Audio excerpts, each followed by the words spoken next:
रहमानिर्रहीम। अस्सलाम वालेकुम students, welcome to the online class.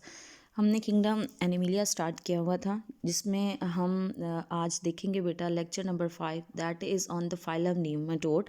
These are known as aschelminthes और इनको कॉमनली हम राउंड वर्म्स भी कहते हैं। नाउ द क्वेश्चन अराइजेज, इनको राउंड वर्म क्यों कह रहे हैं? क्योंकि ये वर्म्स हैं, इनके जो नेम दिए गए हैं क्योंकि इनके जो एंड्स होते हैं वो क्या होते हैं, हमारे पास पॉइंटेड होते हैं। चाहे अगर हम इंटीरियर एंड की बात करते हैं, चाहे हम किसकी बात करें, पोस्टीरियर एंड की बात करें, तो दोनों एंड्स क्या बनेंगे, हमारे पास पॉइंटेड बनेंगे। इसी वजह से इनको हम क्या कहते हैं कि these are known as a round worms. फिर इनकी इलोंगेटेड वर्म लाइक क्या होती है, बॉडी होती है, इलोंगेटेड हैं, वर्म्स की तरह की बॉडी है, लेकिन इनके अंदर क्या है, पॉइंटेड एंड्स मौजूद हैं। फिर ये हमारे पास ट्रिप्लोब्लास्टिक हैं। Triploblastic as the organism which consist of the 3 layers, ectoderm, endoderm and mesoderm. Outer most को हम एक्टोडर्म कहते हैं, मिडल वन को हम मीजोडर्म कहते हैं और इनर मोस्ट को हम एंडोडर्म कहते हैं। ये आपके पास बिलोंग कर रहे हैं किस कैटेगरी से? ट्रिप्लोब्लास्टिक की सूडोसिलोमेट्स, जिनके अंदर फॉल्स बॉडी केविटी होती है। जो हमारे पास प्लेटीहेल्मिन्थेस थे वो हमारे पास एसिलोमेट्स थे। ये हमारे पास क्या हैं, सूडोसिलोमेट्स हैं। इनकी बॉडी के ऊपर कोई भी सेगमेंट पाए नहीं जाते हैं। ये भी हमारे पास क्या हैं, अनसेगमेंटेड बॉडी है इनकी, कोई भी किसी भी तरह की सेगमेंटेशन नहीं पाई जाएगी, बल्कि जस्ट इतना ही है कि दोनों ends, anterior and posterior and क्या होंगे, पॉइंटेड होंगे। इनके डाइजेस्टिव सिस्टम की बात करते हैं तो इनका डाइजेस्टिव सिस्टम मॉडिफाई है प्लेटीहेल्मिन्थेस से, किस तरह कि इनकी 2 ओपनिंग्स हैं, एक इंटीरियर ओपनिंग जिसको हम माउथ कह रहे हैं और एक posterior opening that is known as a anus. जो हमारे पास पैरासिटिक नीमाटोड हैं उनका डाइजेस्टिव सिस्टम क्या है, सबसे ज़्यादा सिंपलेस्ट इनके अंदर क्या करता है, एग्जिस्ट करता है। फिर बात करते हैं कि क्या इनके अंदर 2 सिस्टम पाए जाते हैं, circulatory system and respiratory system की अगर हम बात करते हैं तो ये दोनों चीज़ें क्या हैं, इनके अंदर एब्सेंट हैं। जिस तरह हमारे पास प्लेटीहेल्मिन्थेस में भी ये दोनों चीज़ें एब्सेंट ही थी। फिर रिस्पायरेटरी सिस्टम अगर ऑब्वियस है, जिस तरह वही बात आ जाती है कि रिस्पायरेशन फिर भी करनी फॉर द सर्वाइवल, तो गैशियस एक्सचेंज जो होगा इनके अंदर वो किसके थ्रू होगा, थ्रू द बॉडी सरफेस होगा। फिर बात करते हैं इनके एक्सक्रीटरी सिस्टम की।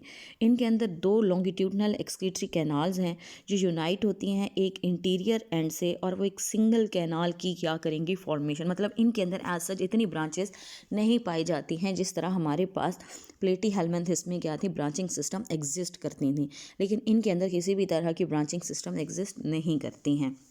पे नर्वस सिस्टम इनका कैसा है, इनके अंदर नंबर 1 नर्व रिंग्स पाई जाती हैं, फेरिंग्स के अराउंड बहुत सारी नर्व रिंग्स हैं।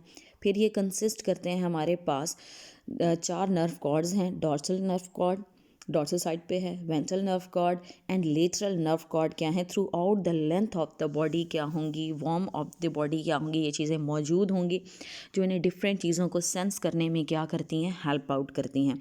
फिर इनके अंदर आप ये कह सकते हो कि जिस तरह हम इंटीरियर एंड की बात कर रहे हैं तो इंटीरियर एंड पे एक सेंसरी सिस्टम मौजूद है जो सेंस करने में क्या करेगा, हेल्प आउट करेगा। That is known as its sense organ, that is known as sensory पेपिलाई।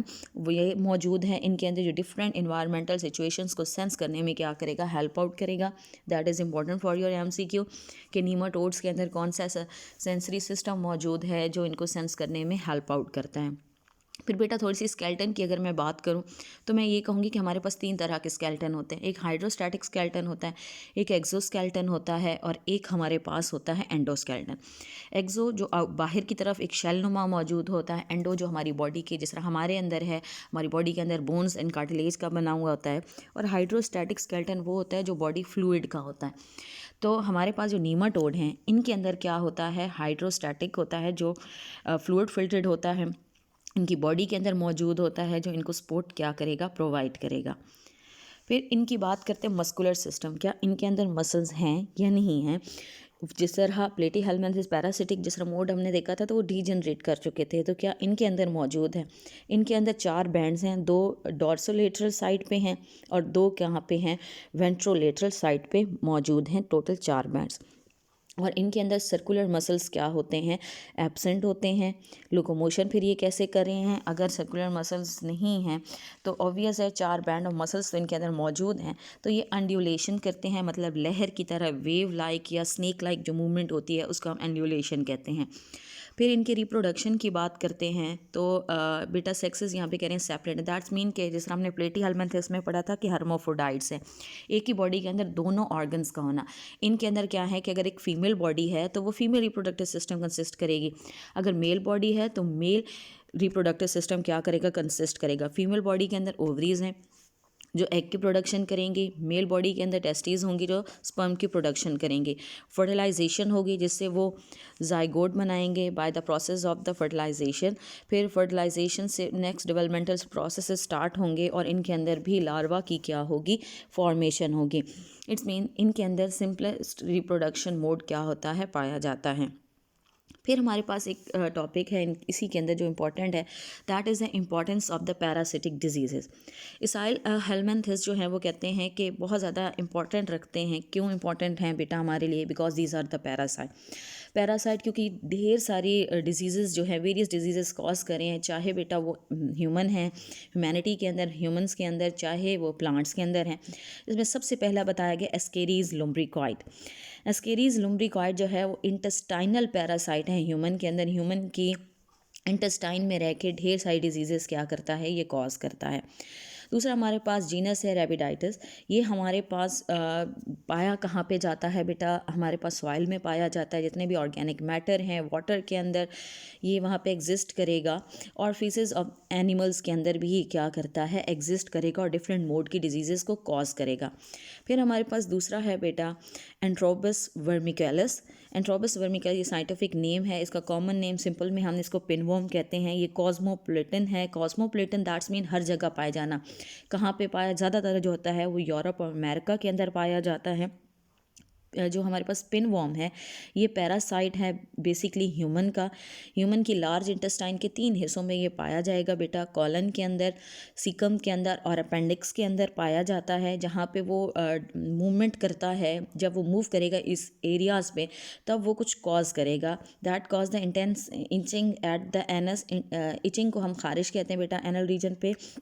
फिर वो कह रहा है कि इन्फ्लेमेशन हो जाएगी आपके पास म्यूकस मेम्ब्रेन की, जो म्यूकस आपके पास मौजूद है कॉलन के अंदर, रेक्टम के अंदर, वो क्या कर जाती है, इन्फ्लेम हो जाती है, जो कि इंसोमा कॉज करेगी। मतलब इसकी वजह से जो रिज़ल्ट क्या हो गया आपके बॉडी के ऊपर, दैट इज़ इंसोमा, नींद का ना आना, लॉस ऑफ एपेटाइट, आपको भूख नहीं लगेगी। ये चीज़ें किसके, एंट्रोबस वर्मिकुलस बेटा आपकी बॉडी के अंदर क्या करता है, कॉज करता है। फिर हमारे पास है एनसाइक्लोस्टोमा ड्यूडिनेला की बात करते हैं, that is known as the hookworm. इसको हम हुकवॉर्म कहते हैं। ये भी पैरासाइट है ह्यूमन का। वो कहाँ पे रहता, वो लार्ज इंटेस्टाइन पे एंट्रोबस वर्मिकैलस रहता था। एनसाइक्लोस्टोमा ड्यूडिनेला जो है ये स्मॉल इंटेस्टाइन में क्या करता है, एग्जिस्ट करता है। एशियन कंट्रीज़ में ज़्यादातर पाया जाता है, नॉर्थ अफ्रीका के अंदर और यूरोप में ये एग्जिस्ट करता है। ये डेंजरस जो है वो डेंजरस है, डिजीज़ कॉज करता है। क्यों? क्योंकि ये होल्ड करता है विलाई ऑफ इंटेस्टाइन को, जैसे आप चैप्टर नंबर 12 में पढ़ रहे हैं बेटा कि small intestine that consist of the structure for the absorption that is a villi.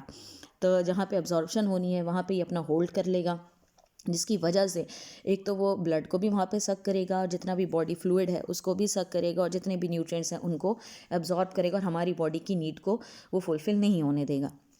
During जब वो फीडिंग कर रहा होता है बेटा तब जो है वो कॉज करता है एंटी कोएगुलेंट जो प्रिवेंट करेगा ब्लड क्लॉटिंग, मतलब खून को जमने नहीं देगा। लेकिन वो वहाँ से सिक्रीट कर अपने जो सिक्रीशन है वो ले तो रहा है, लेकिन हमारी बॉडी के अंदर जब वो सिक्रीट कर रहा है तो लेकिन हमारे ब्लड को ख़राब नहीं करता। लेकिन एट लास्ट जब वहाँ से वो फीड कर रहा है तो ऑब्वियस है सरफेस ख़राब हो रही है तो वहाँ पे खून ज़ख़म बनेंगे तो वहाँ से ब्लीडिंग आना स्टार्ट हो जाएगी। अब फिर लास्ट पे बेटा वो ये कह रहा है कि जो हमारे पास चिल्ड्रन हैं वो इनके अंदर सीवियर फॉर्म में अनीमिया कॉज हो जाता है, उनकी फिजिकली और मेंटली ग्रोथ जो हो जाती है वो रिटार्ड। अनीमिया हम कह रहे हैं यहाँ पे बेटा खून की कमी हो जाएगी, ऑब्वियस है सारा खून वो पीता जा रहा है और बच्चे के अंदर खून की कमी होती जाएगी और यहाँ तक कि फिजिकली और मेंटली वो, क्योंकि ग्रोइंग स्टेज पे उनकी ग्रोथ भी इसकी वजह से क्या हो जाती है, बहुत ज़्यादा अफेक्ट हो जाती है। तो इंपॉर्टेंस ऑफ पैरासिटिक डिजीज़ बेटा बहुत इंपॉर्टेंट है आपके पास शॉर्ट क्वेश्चन के लिहाज से कि ये आपके पास हुकवॉर्म के अकॉर्डिंग पूछा जा सकता है शॉर्ट क्वेश्चन, पिनवॉर्म के अकॉर्डिंग आपके पास से यहाँ पे क्वेश्चन पूछा जा सकता है। और फिर आपको मैं इसमें से शॉर्ट एमसीक्यू बता चुकी हूँ सेंसरी सिस्टम का। तो ये था बेटा आज का लेक्चर। Thank you.